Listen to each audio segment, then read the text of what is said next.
สวัสดีพบกับข้าพเจ้าเอกไซกราฟิกสอนกราฟิกออนไลน์สำหรับมื้อนี้เราจะมาสอนวิธีการสร้างหมักปุ่มเป้ารูปร่างหน้าตาของมันจะประมาณนี้ซึ่งจะมีวิธีการสร้างให้ได้นั้นเฮามารับชมรับติดตามกันเลยอันดับแรกเราจะลบเครื่องมือตัวนี้ทิ้งก่อนแล้วมาที่เครื่องมือ Ellipse Tool จากนั้นดึงหลากลงมาโดยที่บ่ต้องกดปุ่มหยังดึงหลากออกมาจะประมาณนี้จากนั้นมาที่เครื่องมือลูกศรสีขาวหรือว่า Direct Selection Tool จากนั้นจิ้มลงไปที่ด้านลุ่มและดึงหลากออกมาจากนั้นมาจิ้มที่ด้านข้างและดึงหลากออกไปด้านข้างนี่ก็ดึงหลากออกไปคือกัน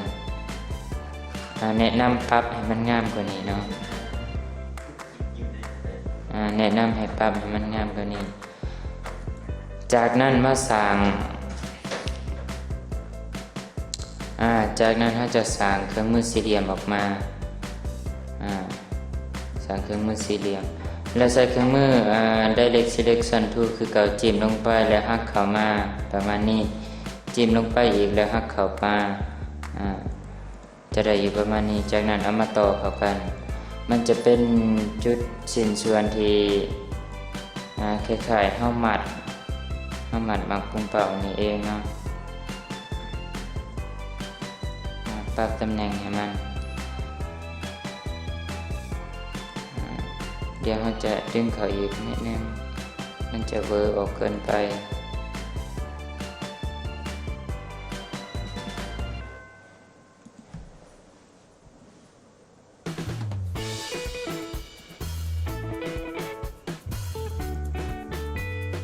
จะได้อยู่ประมาณนี้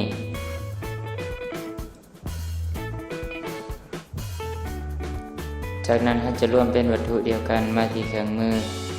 พาธไฟเดอร์และเลือกเป็นยูนิตสำหรับเครื่องมือพาธไฟเดอร์ถ้าผู้ใดบ่มีให้ไปเปิดเอาอยู่ที่ Windows และหาคำว่าพาธไฟเดอร์จากนั้นเราจะสร้างให้มันมีมิติหน่อยหนึ่งคือจุดสีขาวนี่มันจะคล้ายๆคือกับเราถ่ายจากตัวจริงแต่ที่จริงว่าบ่แม่นว่าเราถ่ายจากตัวจริงคือเราแต่งเอาใส่เครื่องมือเป็นทูจากนั้นเทสีขาวลงไปมาที่เอฟเฟกต์แล้วเลือกเบลอเลือกกาเซียนเบลอจากนั้นติ๊กพรีวิวเบิ่งจะเลือกเป็น 55.3 จากนั้นคลิกโอเคมาเฮ็ดอีกด้านหนึ่งจิ้มลงไปจิ้มจุดที่2บัดนี้มาตัดแขนจิ้มลงไปจิ้มจุดที่ค่าเริ่มต้นของมันแล้วดึงหลากไปเลยจากนั้นทำการเบลอ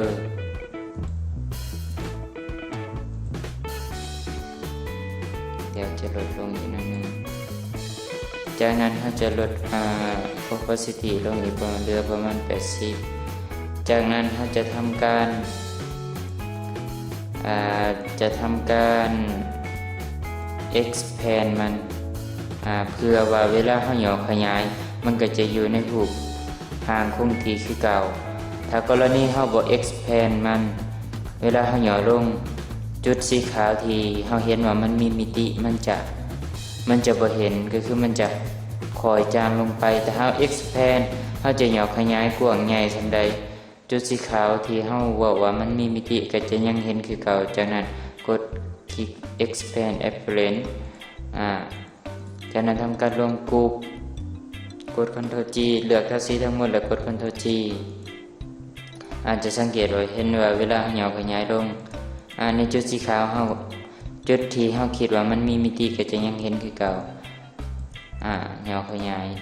ได้ตามใจถ้ากรณีที่บ่กด expand เวลาหย่อขยายลงไปจุดสีขาวมักจะจางลงไปนำต่อไปมันเป็นการสร้างสายของมันเสื้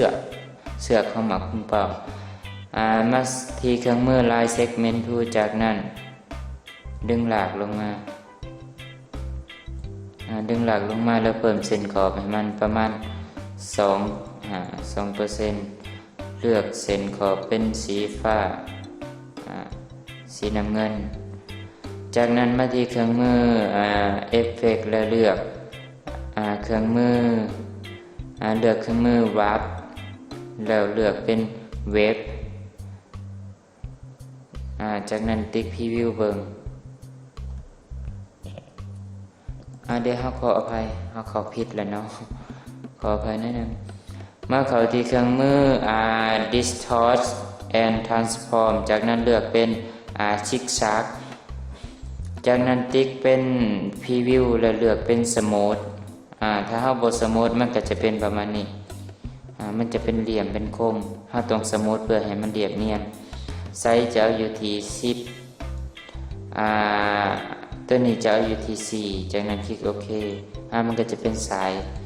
เป็นเสือกจากนั้นมาที่